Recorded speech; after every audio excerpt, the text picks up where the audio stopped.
Qu'est-ce qui est plus important dans ma vie?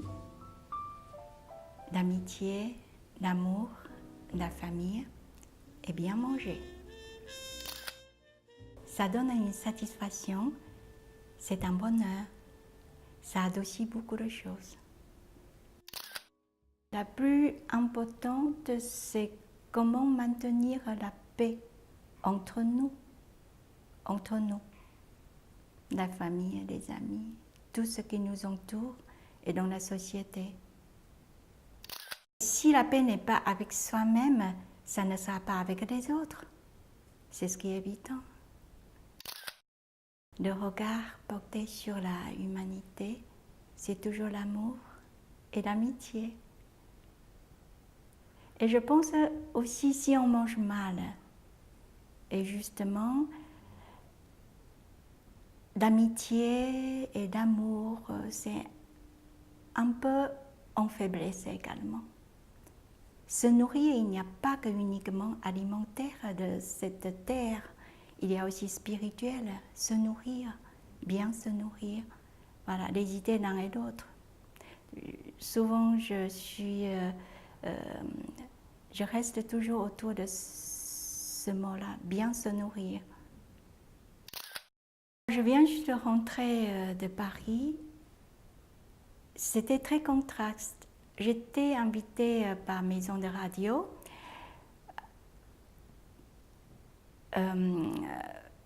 Donc j'ai vu des très très belles choses, de nouveaux programmes de l'Orchestre national de France, et une très belle présentation. J'ai rencontré d'autres musiciens. Je trouve que c'est tellement beau tout ce qu'on peut faire, les hommes.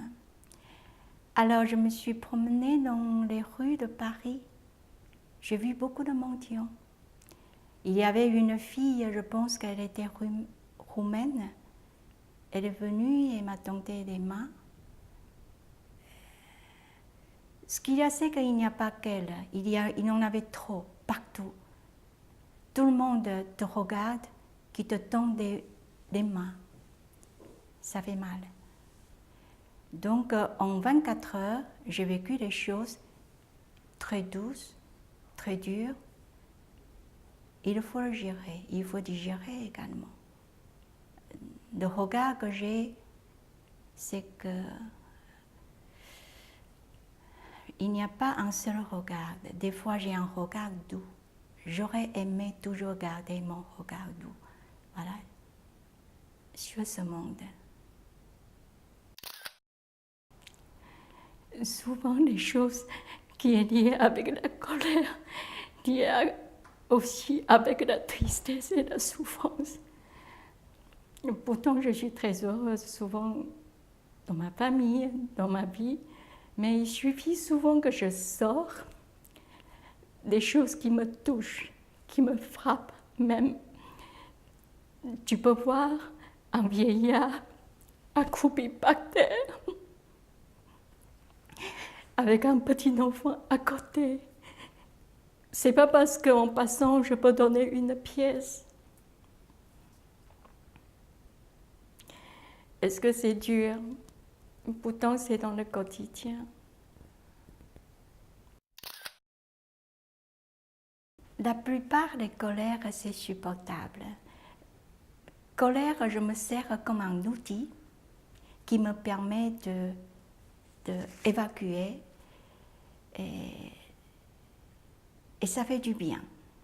Seulement, il faut le gérer avec intelligence. Je crois qu'on a besoin aussi des fois de servir cet outil assez humain, la colère.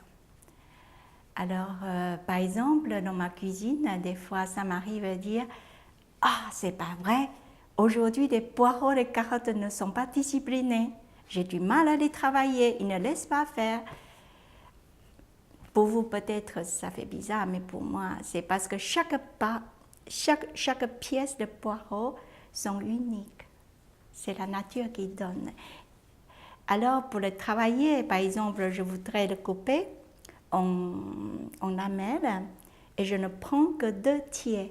hein, par exemple. Alors, s'il serre trop, ça ne sera pas ce que je voudrais. S'il desserre trop, ça ne sera pas ce que je voudrais non plus. Alors, donc, des fois, ça me met en colère. Bon. Alors, des fois, c'est que, par exemple, ma petite fille, elle a 4 ans, j'ai 63 ans. Des fois, on n'arrive pas à se communiquer parce que nous n'avons pas le même raisonnement. Et quand j'ai dit à mon fils, c'est pas vrai, mon fils est très bien élevé et ma petite fille est mal élevée, son père n'a pas fait ce qu'il faut, le nécessaire, des fois ça me met en colère aussi. Voilà. Les colères, des fois, sont belles aussi, des fois sont dures. C'est comme ce que j'avais vécu à Paris, c'était dur, ça me rend en colère, voilà. Mais petite colère quotidienne comme ça, je trouve que quand on arrive à gérer avec intelligence, ça embellit la vie également. Elle n'est pas vraiment tout simplement négative. Ce qui me rend heureuse dans la vie, ma petite fille, 4 ans et demi, j'ai pas beaucoup de communication avec elle parce que je voudrais la laisser grandir jusqu'à ce que nous arrivons à communiquer tous les deux. Alors, on a eu une conversation. Elle m'a répondu, si tu me tapes, je te tape. Ah, donc ça me fait réfléchir. Est-ce qu'aujourd'hui,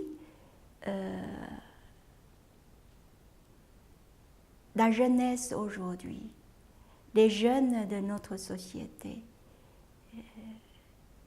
vivent de cet esprit-là que je n'avais pas quand j'étais petite. Pourtant, je suis née après la Deuxième Guerre mondiale à Taïwan.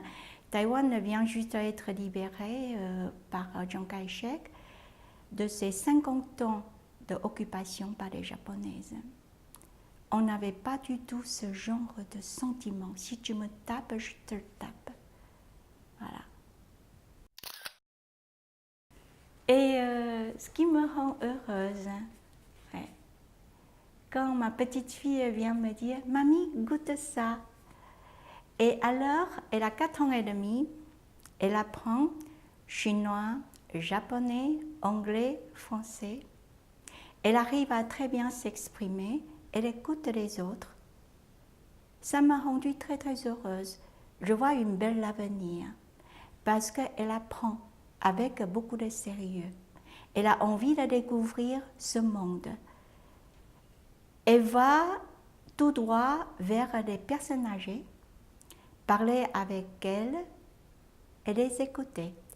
Elle va tout droit aller vers ses petits camarades. Elle les dirige par contre. Elle gère, elle dit oui, elle dit non, elle dit ah non, non, non. Alors donc c'est elle qui a raison. Mais pourquoi pas? Et je vois beaucoup l'avenir, voilà, à travers ma petite fille, que je ne la connais pas encore vraiment, mais j'attends. Ça me rend, j'attends et attendre me rend heureuse. J'ai un mari qui me soutient, qui me croit, qui me fait plein de confiance. Et mon fils, que je l'ai éduqué, que je l'ai envoyé tout seul dans plusieurs pays du monde. Alors, et aujourd'hui, mon mari, mon fils, ma belle-fille, ma petite fille, qui autour de moi, j'ai mon filleul Stéphane qui est à côté de moi aussi. Je trouve que je suis très très gâtée. Je donne tout ce que je peux. J'ai essayé de satisfaire tous les demandes, voilà, qui viennent vers moi et donner et recevoir me rend très très heureuse. Si je suis la présidente du monde, première mesure, que je vais mettre en place, ça sera donner à manger.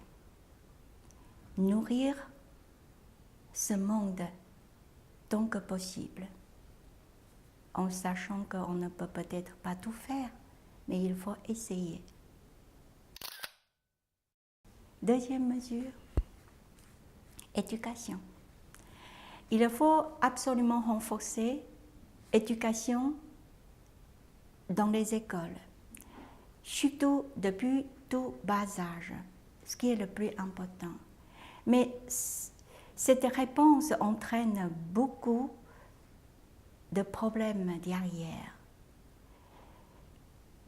Mettre en mesure nécessaire de conduire et guider et former et éduquer nos enfants pour l'avenir, c'est quoi? La politique aujourd'hui contrôle tout. Et ce contrôle, ça fait une sorte de cage. On met horizontale, on met verticale, et tous ces cages, on met dedans. Il faut fonctionner dans ce cage-là. Est-ce que les humains sont faits pour vivre dans les cages? Ça, je ne sais pas. Alors, donc, l'éducation est très importante. Essayez d'une part de respecter tous les règlements et d'autre part, il faut savoir se libérer de notre amour, de notre sentiment, être digne, voilà, qu'un simple humain.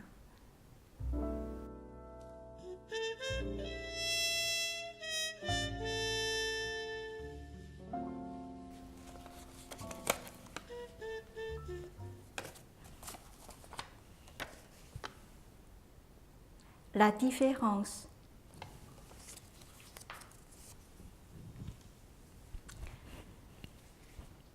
C'est une question, la différence. Finalement, je ne vois pas beaucoup de différence.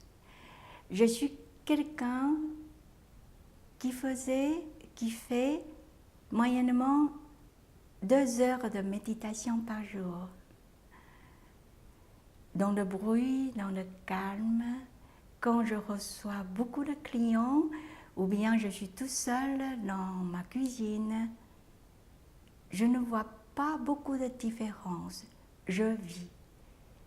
Et je suis toujours contente, heureuse et aussi consciente quand je vois par exemple mes fourneaux, mon casserole, ou bien je vais aller voir un client, ou bien je vais parler avec mon mari, ou bien je vais servir un thé ou un plat à quelqu'un, je ne vois pas la différence. La différence, c'est quoi?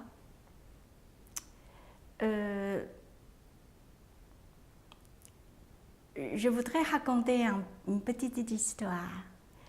Quand j'étais petite, je passais beaucoup de temps dans les montagnes, dans un temple. Un soir, mon maître, il voulait descendre en ville.